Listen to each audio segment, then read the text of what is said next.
Stories are an important part of our culture as a species, and they have been for hundreds and hundreds of years. But now, we have more ways to tell stories than ever, and each of these comes with its own unique advantages and unique challenges, and Magic has been struggling with these since it started. I'm Denis from Windmill Slam, and I want to ask the question, could Magic's story be better? At first, Magic didn't really have a story. From Alpha through to Revised, it was just generic fantasy fare loosely tied together with a theme. It wasn't until Antiquities that we got to look at the brothers' war between Urza and Mishra, and that was over 20 years ago. Since then, Wizards have tried a whole host of ways to tell Magic's story. There are a couple of big hurdles when trying to tell a story through the medium of a card game. Firstly, Wizards can't control who opens which cards and in what order. Secondly, the popularity of any given card is dictated more by how playable or how powerful it is, rather than how flavorful or important to the story it is.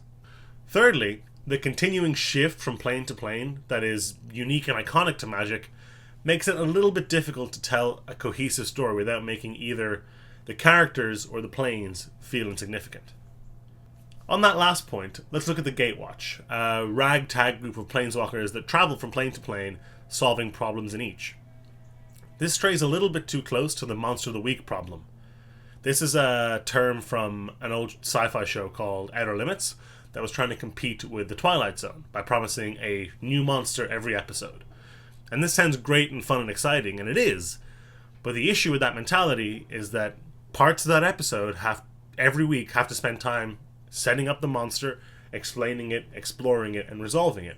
And the same is true for planes in Magic. Every time we go to a new plane, we have to build the world, introduce some characters, introduce a threat, and overcome the threat before we leave the plane again. This doesn't leave an awful lot of room to develop the characters that make up our main cast, in our case the Gatewatch. If you go too far the other way and make the story all about the characters, then the plane they're on feels inconsequential. This is a very difficult balance to strike, and at the moment I think Wizards is lacking a little bit in conflict within the members of the Gatewatch itself. My main problem with Magic's story, though, isn't its content or plot, it's the way that it's told.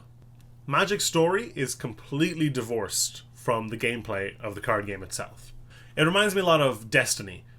When Destiny first came out, there was this rich world and story that Bungie had crafted, but it was all hidden away on Grimoire cards that you could only access via Bungie's website. This isn't that different from the Magic story that goes up on the mothership. It's an extra step removed from the actual process of playing the game. That being said, the Magic story is consistently very popular. Whenever one comes out, it's at the top of the Magic subreddit, and it stays there for quite a long time, so it's clear that people are really interested in this kind of content and in Magic's story. But I think that with a couple of small changes, a lot could be done to improve it. So what I want to propose is something that I've called the confiscation. Imagine for a moment that there had been no standard showdown. And also imagine that the card Confiscation Coup hadn't been printed in Kaladesh. That's all that I need for this plan to work.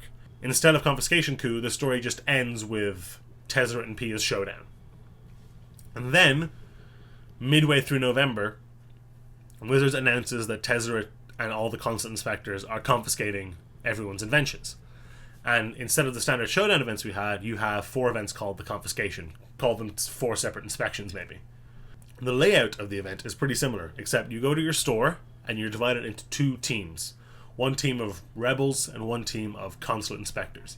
And then each round you're matched up against someone from the other team. If the Consulate Inspector wins, they confiscate the prize, in this case a prize pack. If the rebel wins, they escape with their treasure.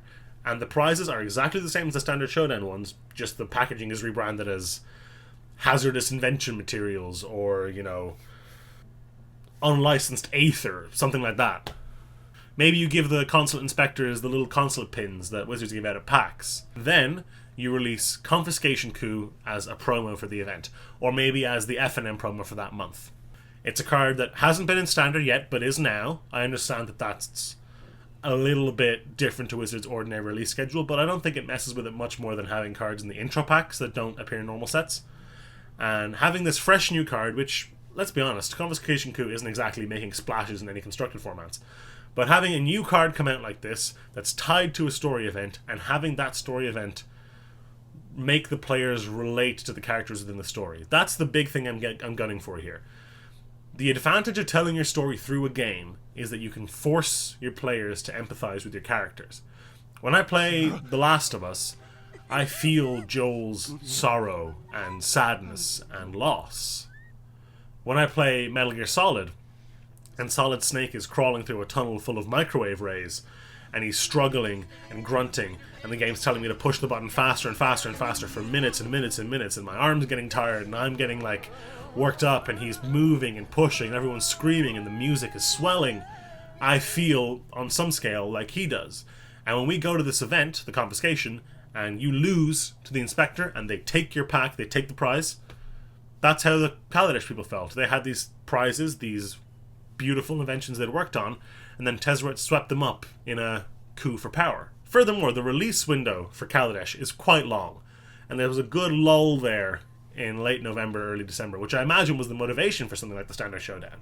But having a story event like this gets people talking, gets people excited, gets them onto the website, gets them reading the story, and ties what many people think to be the weakest part of Magic, its story, to what is definitely its strongest, its gameplay. And I think by fusing those together, using the advantages of one and the other, they become much more than the sum of their parts.